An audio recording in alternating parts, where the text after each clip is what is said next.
Hello കൂട്ടുകാരെ, നമ്മൾ കഴിഞ്ഞ ദിവസം ഇതുപോലെ ഒരു ഫ്ലവർ ബീഡ്സ് വെച്ച് ചെയ്യുന്നതിൻ്റെ ഒരു വീഡിയോ ഇട്ടിട്ടുണ്ടായിരുന്നു. അപ്പോൾ അതിൻ്റെ ബാക്കിയായിട്ട് നമ്മളൊരു ബ്ലൗസിൻ്റെ തുമ്പത്ത് കൊടുക്കുന്ന ഒരു വർക്കിൻ്റെ ഒരു വീഡിയോ ആയിരുന്നു. അപ്പോൾ അതിന് ബാക്കിയായിട്ട് സ്റ്റെമ്മൊക്കെ ഇതുപോലാണ് ഞാൻ കൊടുത്തിരിക്കുന്നത്. എല്ലാം ഡബിൾ സ്റ്റിച്ചിലാണ് ചെയ്തിരിക്കുന്നത്. അപ്പോൾ ഇതിൻ്റെ ഫുൾ വീഡിയോ ഞാൻ ഓൾറെഡി ചാനലിൽ അപ്ലോഡ് ചെയ്തിട്ടുണ്ട്. അത് കാണാത്തവരാണെങ്കിൽ അത് ഏതായാലും ഒന്ന് കയറി കാണുക. അതുപോലെ തന്നെ ഇത് നമ്മളിപ്പോൾ ഓരോ കട്ട് ബീഡ്സും ഇതുപോലെ സ്റ്റെമ്മായിട്ട് കൊടുക്കുന്നുണ്ട്. അതുപോലെ തന്നെ ലീഫായിട്ട് ഷുഗർ ബീഡ്സാണ് കൊടുത്തിരിക്കുന്നത്. എല്ലാം ഗോൾഡൻ കളറാണ് മാക്സിമം കൊടുത്തിരിക്കുന്നത്. പിന്നെ കൂടുതലായിട്ട് വന്നിരിക്കുന്നതെന്ന് വെച്ചാൽ പർപ്പിൾ കളറിലെ ആ ഒരു ബീഡ്സ് മാത്രമാണ്. അപ്പോൾ ഫൈനൽ റിസൾട്ട് ഇതാണ്. ഇത് കണ്ടിട്ട് എങ്ങനെയുണ്ടെന്ന് നിങ്ങൾ എന്തായാലും ഒന്ന് അഭിപ്രായം പറയുക. നിങ്ങൾക്ക് ഇഷ്ടപ്പെടുവാണെങ്കിൽ ലൈക്ക് ചെയ്യാനും ഷെയർ ചെയ്യാനായിട്ടും കമൻറ്റ് ചെയ്യാനായിട്ടും മറക്കരുത്.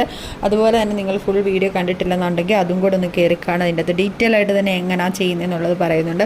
ഈ 60 സെക്കൻഡിൻ്റെ ഈ വീഡിയോയ്ക്കകത്ത് എന്തായാലും ഡീറ്റെയിൽ ആയിട്ട് നമുക്ക് പറയാനായിട്ട് പറ്റത്തില്ലല്ലോ. അപ്പോൾ അതുകൂടെ ഒന്ന് കയറി കാണുക.